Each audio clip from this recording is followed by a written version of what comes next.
The Senate reconvenes this morning with a big vote to keep the government funded, but the bill might not make it through the House with a deadline fast approaching for that partial government shutdown. Tennessee Senator Marsha Blackburn joining us this morning with the latest on what's behind and what's happening really behind the scenes there in Congress. Good morning to you, Senator. A lot of folks went to bed last night, thought an agreement had been reached, and then woke up this morning and said, what happened with the vote? Why wasn't there a vote?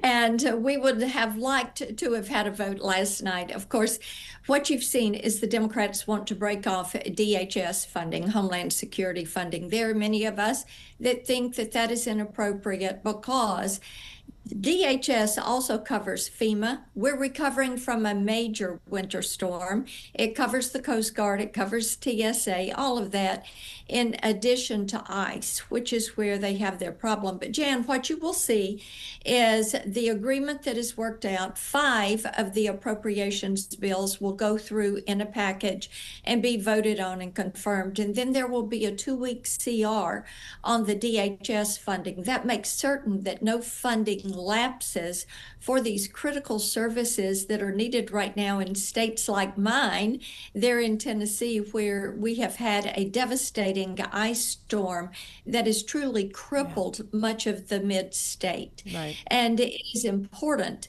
to get this process. See, we're getting off the Biden budget.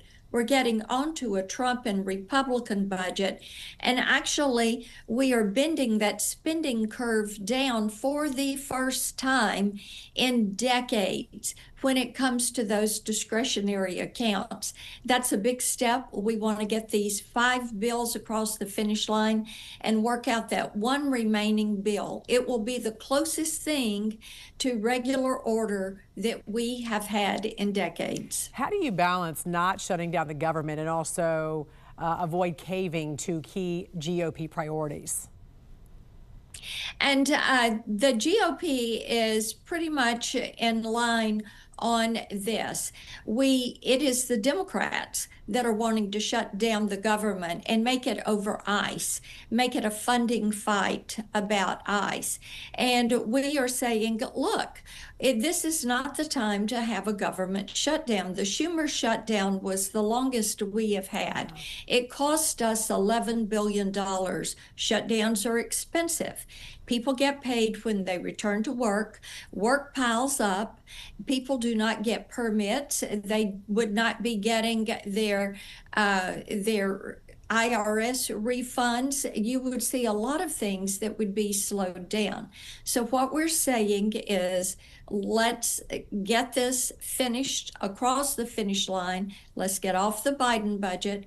Let's get on to a Republican budget, and let's begin to reduce what the federal government spends. Do you think the House is going to be able to pass what the Senate passes?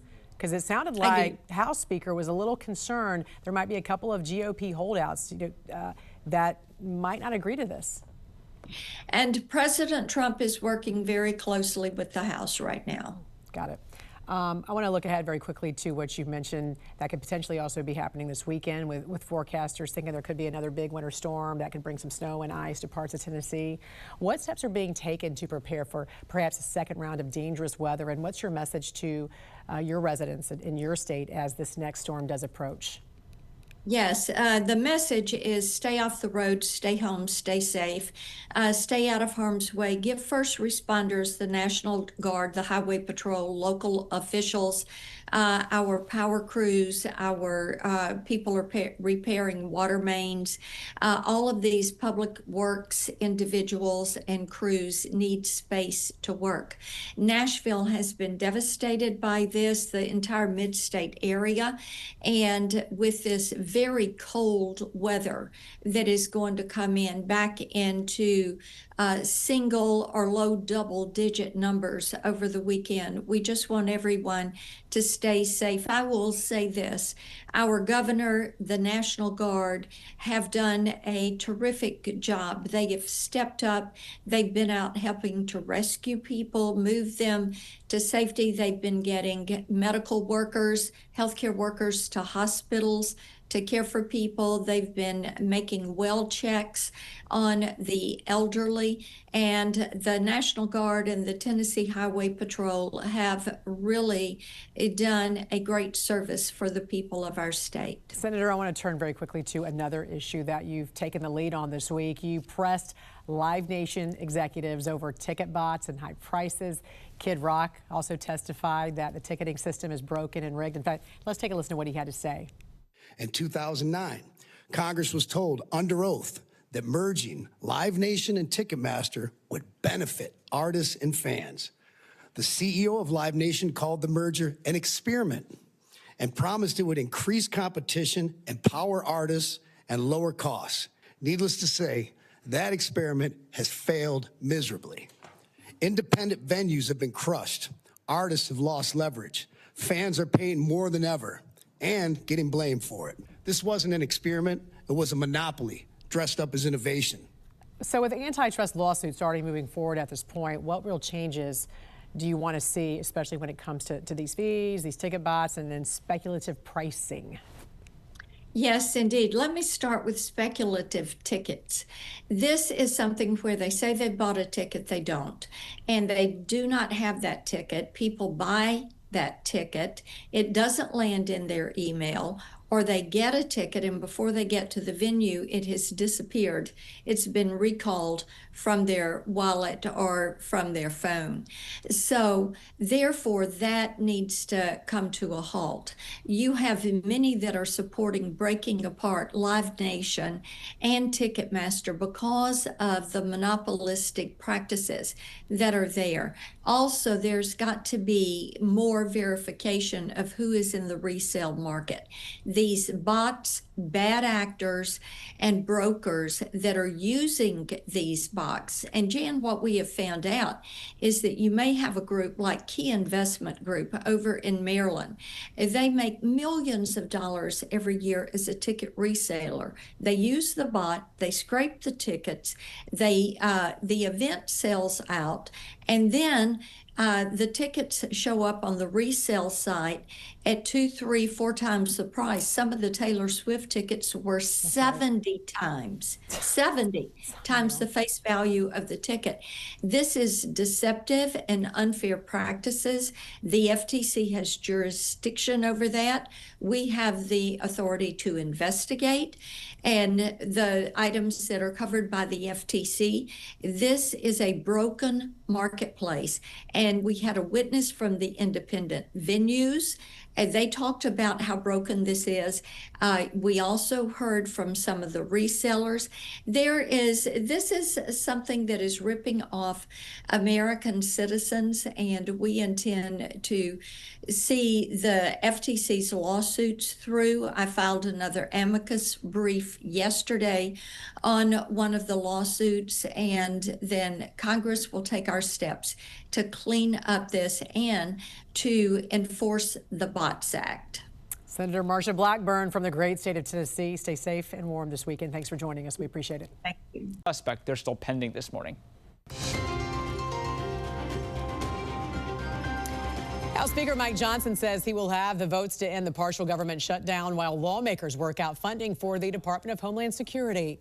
House Minority Leader Hakeem Jeffries is going against Senate Minority Leader Chuck Schumer and the deal Democrats in the Senate made with the White House. Joining us this morning is our very own Washington insider, Armstrong Williams. Good morning to you, sir. Good to see you. Good morning. We've been down this road before. I mean, so, you know, in honor of Groundhog Day, here we go again. There are deep divisions, as we know, Armstrong, within the Democratic Party on even just temporarily extending funding until a deal is reached, you know, with the ICE funding. You've got those also in the GOP who are adamant funding for DHS and ICE continues. So this is going to be interesting how this works out for Johnson. He says he's going to have the votes by tomorrow. Where's this going to land? Listen, you got to look at the politics and what the larger issue is here, Janet, which is the midterm election. Obviously, Senator Schumer and Hakeem Jeffries got together on this. Schumer showing unity. This is what the American people want. Hakeem Jeffries appealing to the extreme progressives on their side and also those who give them the big bucks. It works both sides. Obviously, Johnson has the votes. the government shutdown, partial as you want to call it, will be averted.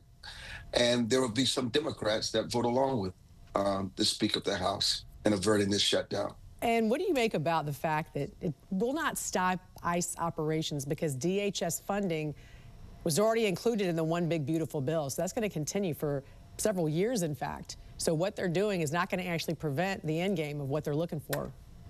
What do you make of that? It's political grandstanding. They're appealing to their peanut gallery because there's some people who don't want the GOP or the Democrats to work together on any level. They would just like to blow the place up.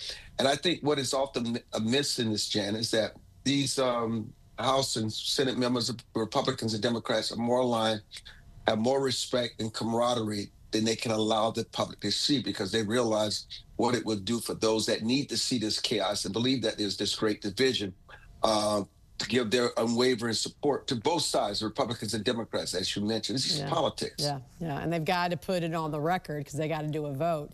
So they don't want that to be twisted either. Meantime, you know, we saw ex-CNN host Don Lemon arrested, now officially facing charges. He's continuing to try to argue he was exercising his First Amendment rights as an independent journalist.